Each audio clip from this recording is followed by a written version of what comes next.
to My Crummy World. I'm your host, Shannon Addison, and I am joined by my amazing friends, the Breadcrumbz. Do you know the Breadcrumbz? Let me introduce you. This is Penelope Pumpernickel. This is Rachel Rye. This is Samantha Sourdough. This is Whitney Wheat. This is PJ, Penelope's little sister, and this is her doggie, Pepper. Yes, they're all made of bread, and they all have bread heads. And once you see it, you can't unsee it. Hence the name, the Breadcrumbz. They teach girls all about friendship and kindness and communication and resilience and acceptance. But my goal is to help build stronger connection between parents and kids while you're in the kitchen together. In fact, today's episode is entitled Mix, Measure, and Connect. And we're going to have some fun today with Rachel Rye, who's going to show us that there is a lot of math involved in baking. And yes, it can still be fun. We'll also share a recipe together and answer some questions about baking or friendship or anything else that's on your mind. Thanks for being here and welcome to My Crummy World.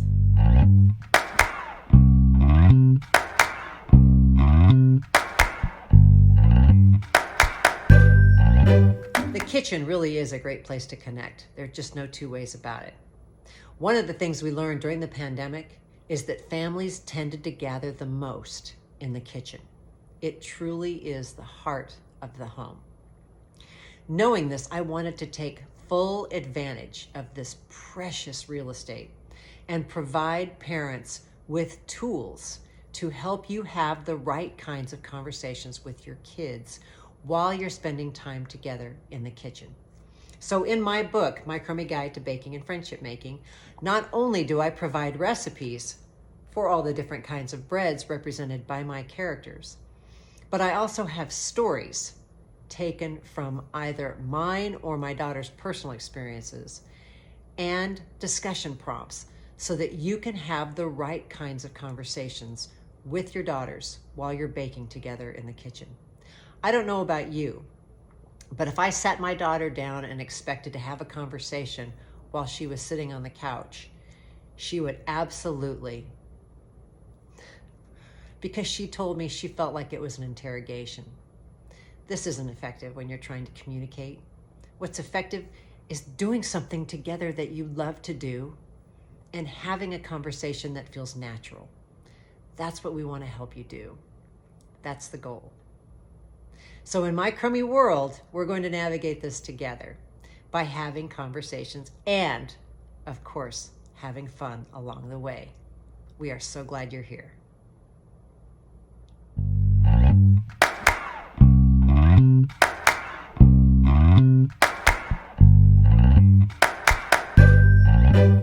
Okay, so we talked about how baking can help you build connection in the kitchen, but you know what else baking can do? It can provide opportunities for you to teach your kids about math and science. There's a lot of math and a lot of science in baking, and the beauty of it is a lot of times they don't even realize they're doing math or doing science. It's sort of like sneaking vegetables into the recipes. You can sneak a little bit of math and a little bit of science into the things that they're learning every day. I'm going to show you where in these recipes you can point out that, yes, they're doing math. I truly believe that if we start showing kids how they're doing math and doing science without even realizing it, that for many of them, it will make it seem a lot less difficult when they start doing long division. So, as we go through, Rachel Rye is going to help me today, and she's going to show you the math that's involved in baking, how to approach it, and how to share it with your kids. These videos through our episode will be fun for not just you, but will be fun for your child as well. So please feel free to share. Welcome back to Breadcrumbz Bake and Learn. Today we're mixing up something super sweet and super smart, math in the kitchen. Hey Crumb Crew, I'm Rachel Rye, and today we're going to show you how baking is full of math magic. So grab your measuring cups, put on your aprons, and let's bake up some knowledge. First up, measuring fun. Did you know that 2 halves make a whole? If I pour 2 half cups into this bowl, it equals 1 whole cup. Yeah! You see these 2 half cups of flour? Combined, these 2 half cups make up 1 whole cup. That, my friends, is called a fraction. It shows how we split things up. Fractions are a big part of baking. Woo! Let's review. 1 half cup of flour plus 1 half cup of flour equals 1 cup of flour. Because 1 half and 1 half equals a whole. So 1 half cup and 1 half cup means 1 full cup of flour.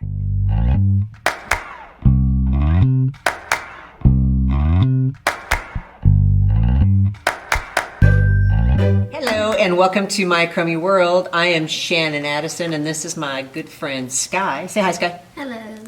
We are going to make some salt dough for you today because this is one of the recipes featured in my Crummy Guide to Baking and Friendship Making, available online. And we're going to show you just how easy it is and how fun to make some salt dough. Want to make some salt dough? Yes. All right, we're going to get started.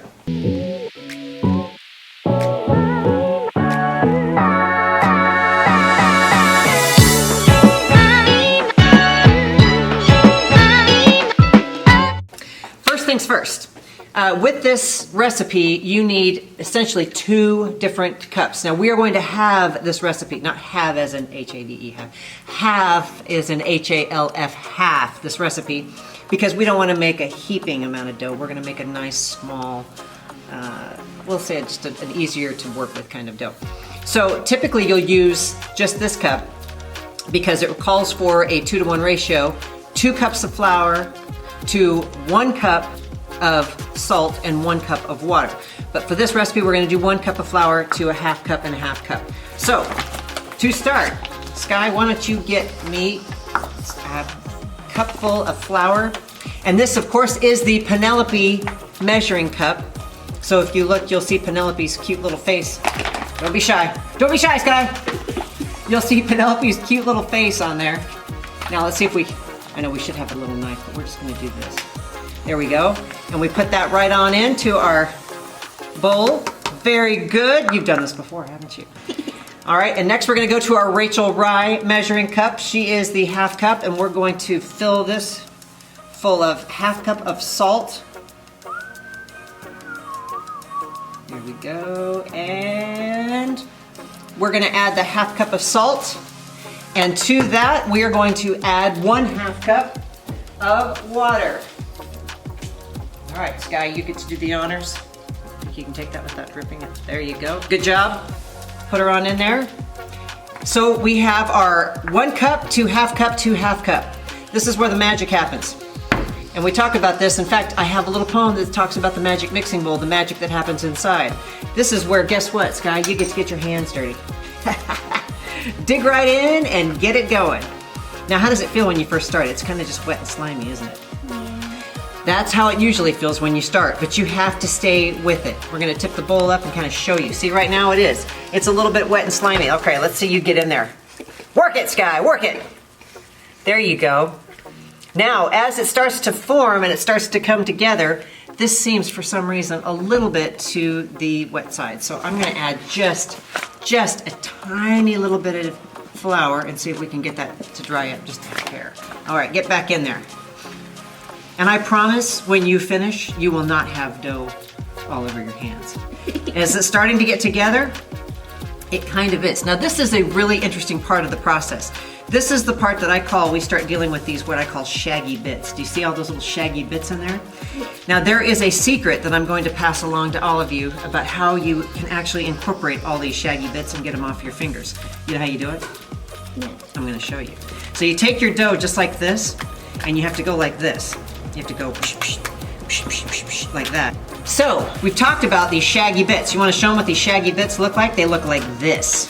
See, that's a little, those are what we call shaggy bits. Now, by continuing to do the secret mixing process, and you remember how that goes? I think she does. It's where you take some of your dough and you have to go like this. You have to go like that, and it gets all that. Let me see you do it. No, it doesn't work unless you actually say it. You have to go just like that. Let's see. Do you hear that? That's it. That's how it works. And look, it starts coming together. It actually, see, it's starting to form. Your dough is starting to form. You'll get to the point where it actually starts looking like this. That is some dough. Okay, I promise you it's not gonna stick to your fingers. So, we need to work the rest of these shaggy bits down there. See those shaggy bits? Go ahead and get those. And we're back in My Crummy World, and I'm with Sky, and look what we have. We have some Play-Doh, and how does it feel? It feels sticky. It might be a little bit sticky, and what you can do to keep it so it doesn't dry out is you can take just a little tiny bit of flour, put a little bit of flour on your fingers just to get rid of the stickiness on the outside, but you don't want it too much drier than that. But isn't it soft? Yeah. It is the softest, most malleable dough. And that is a great segue to what we're going to talk about with dough. Because the great thing about dough, and this is where, when I talk to parents about change, this is a great way to introduce the concept of change to your kids. Because let's divide this in half. You take half and I take half. And let's say we're going to make something really great out of this dough. And you start and you're just going to make something, you're going to build a little house, but you don't like the way it's turning out. What is great about using dough is that if you don't like something, you know what you can do? You can smash it, roll it, and start over. I mean, isn't that the greatest thing? Is if you don't like your creation, you can start over. That's called changing. Can you imagine if you could change anything in your life just that easily, how nice that would be? I mean, it would be great, wouldn't it? Yes. So, if there was something that you could change in your life right now, can you think of something you might change? To spend more time with my friends. To spend more time with your friends. That is actually quite common among girls your age. Kids aren't connecting with each other the way they used to because of devices, because of a lot of extracurriculars, because of demands that are placed on them. This is a time when you can have these kinds of conversations with your kids, and this is the perfect place to do it. Because you're in the kitchen, you're working together on something, and you can actually start having conversations that happen organically. Yes, it's a pun, but it works. This is how you build connection with your kids in the kitchen. So, with that, I'm gonna give you your salt dough. We are going to finish today's version of My Crummy Kitchen with Sky and Shannon making salt dough. But join us again because we will make another kind of dough which is called cloud dough. And this is the kind of thing that you can learn by following us, coming to our classes, and just keeping up with My Crummy World. And you can also catch us on YouTube. We have our own YouTube channel, My Crummy World. Catch us on YouTube. Bye, guys. Do you hear that? That's it!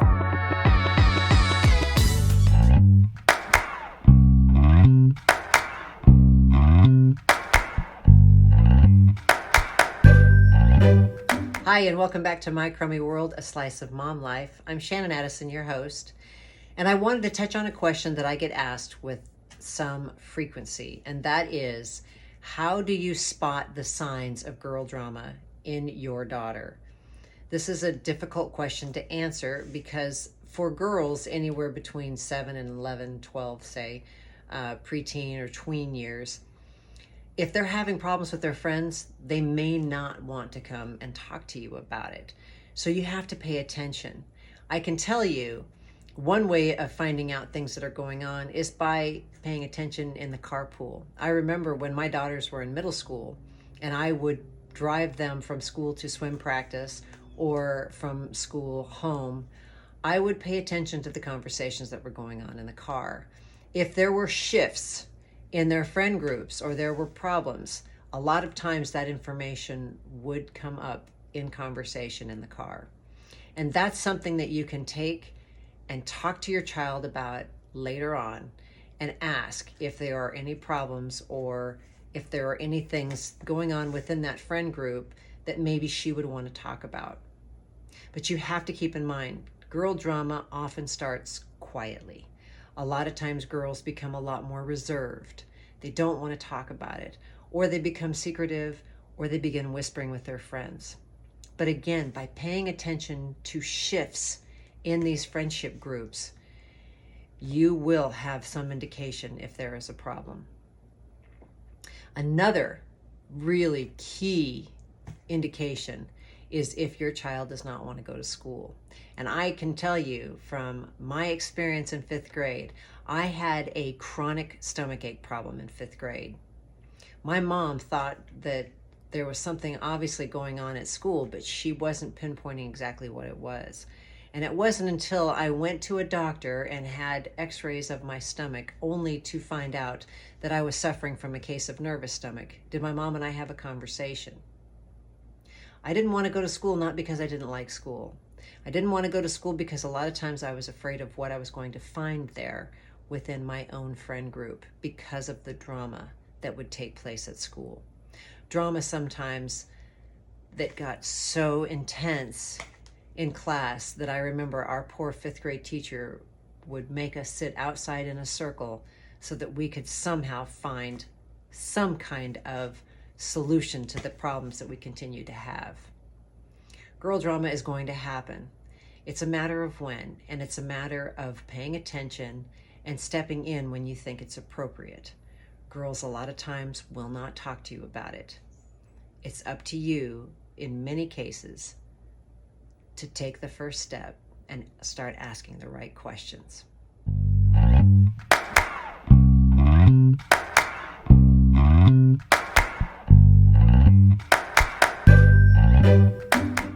Okay, quick scenario.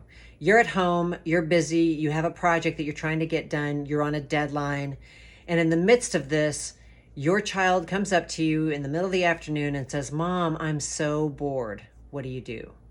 I know your first inclination might be just to push them towards electronics, a good TV show, something just to keep them busy and buy you some time. I'm really trying to push parents to steer them away from electronics and away from devices and more toward activities that your kids can do that help them use their imagination and allow them to think about things maybe in a unique way rather than constant scrolling on their phones or on their devices or playing a video game. So, what do?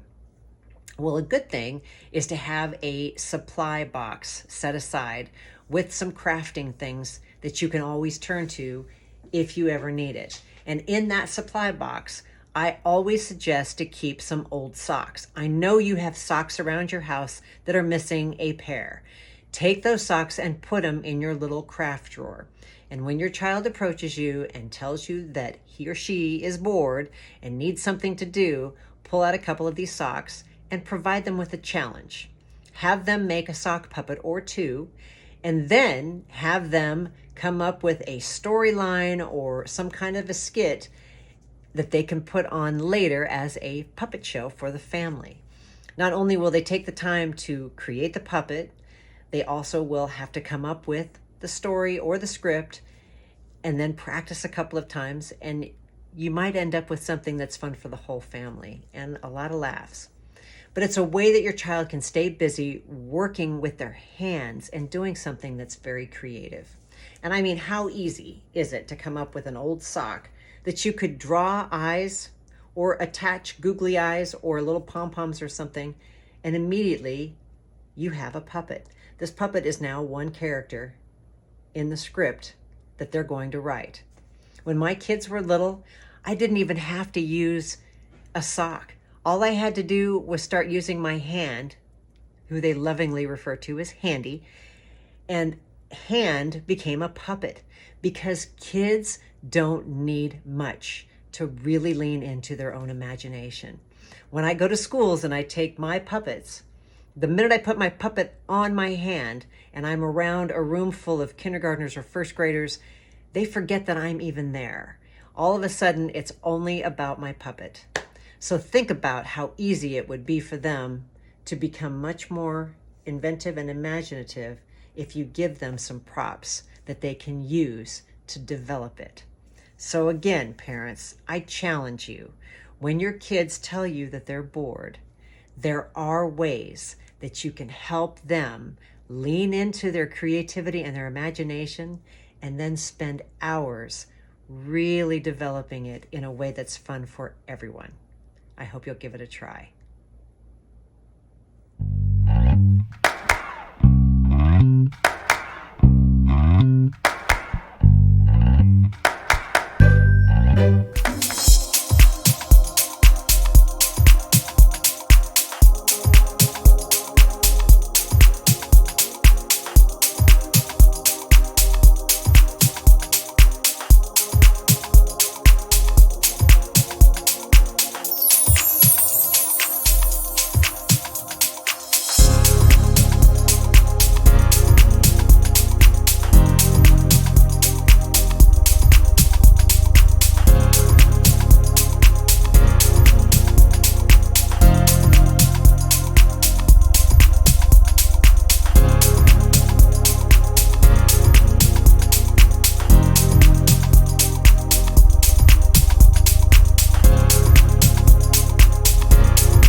Hello and welcome into my Crummy World's kitchen. This is Pepper, my trusted assistant, who finds her way into every camera shot somehow. We're going to dive into my Crummy Guide to Baking and Friendship Making, specifically how to make a sourdough starter. This is all broken down in the book so that even young bakers can figure it out. And we not only discuss how to do it, but the kinds of flour that you might want to choose. For this recipe, we will be using bread flour primarily to feed our starter and ultimately to bake our sourdough bread. We discuss why in the book. But to get it started, we're going to begin with whole wheat flour. Because of the whole grain content in the flour, it actually helps kick off fermentation. This is a weck jar. You can find these all over the internet. They're great for sourdough starters. And you will want to use a kitchen scale because you'll want to actually measure by grams if you want to get the best results. This is just my handy measuring cup, but we do have the color-coded coordinating measuring cups that have the characters on it for young bakers. And of course, something to stir your starter in the weck jar. Now we're going to get started. This scale is set up so that you can set your measuring cup or your weck jar on it, but you'll want to make sure it is set to grams. That's what I'm doing now, is setting it to grams. Once you do that, you will want to place your measuring cup empty on the scale and hit the tare button so that it will zero out the weight. And I'm demonstrating how to do that right there. That's the tare button. Now you can fill your measuring cup with water and with flour. We have filled it with filtered water. And we're actually going to start off with 90 grams. We're going to do a 90-90 ratio, 90 grams of water to 90 grams of whole wheat flour. And you'll want to use filtered water. If you're using water out of your tap, you might want to set it out so that the chlorination level actually declines, because you don't want to use highly chlorinated water for this recipe. We're also measuring out the whole wheat flour, and as you see, I'm actually using my color-coded measuring cups just to get the flour into my measuring cup that I have already determined the tare weight, and I've zeroed it out, so it does not take that measuring cup's weight into consideration. This is just the weight of the whole wheat flour. So I'm doing 90 grams of whole wheat flour to 90 grams of water. I'm going to put them into my weck jar, and then I'm going to combine the ingredients with my handy dandy little spatula. And you might notice that the starter will seem to be a little to the dry side. This is actually better when you're trying to get your starter going. You will find if you have a starter that doesn't have a whole lot of activity, one way that you can get activity going in terms of the fermentation is by adding a little bit more flour than water. So even though this might seem to be a little to the dry side, we're going to go ahead and put our top on our weck jar and then set it in a space where it can now sit, and we will wait to see what the activity level is, and then we will judge and go from there. We're going to talk about in future videos how to know if your starter is hungry. But this is all it takes to actually start the process of a sourdough starter to make sourdough bread. And like I said, this is all broken down in my Crumby Guide to Baking and Friendship Making that you can find on our website, along with the color-coded coordinating measuring cups. Thanks so much, everyone. Thank you so much for joining us here today in my Crumby World for A Slice of Mom Life. We hope that you found this episode to be informational and educational and conversational and transformational, and maybe even a little bit of fun.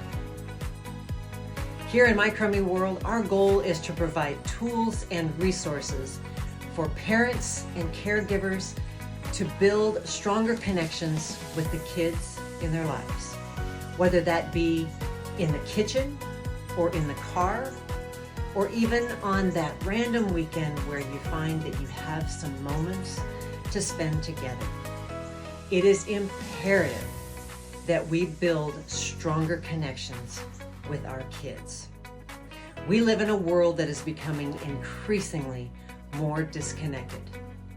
And let me tell you, your kids need you, and we are here to help.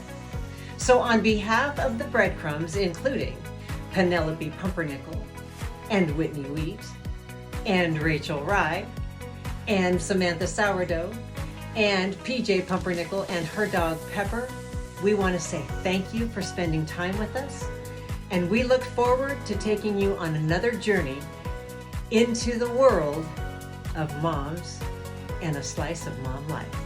Until then, thank you, and we'll see you later.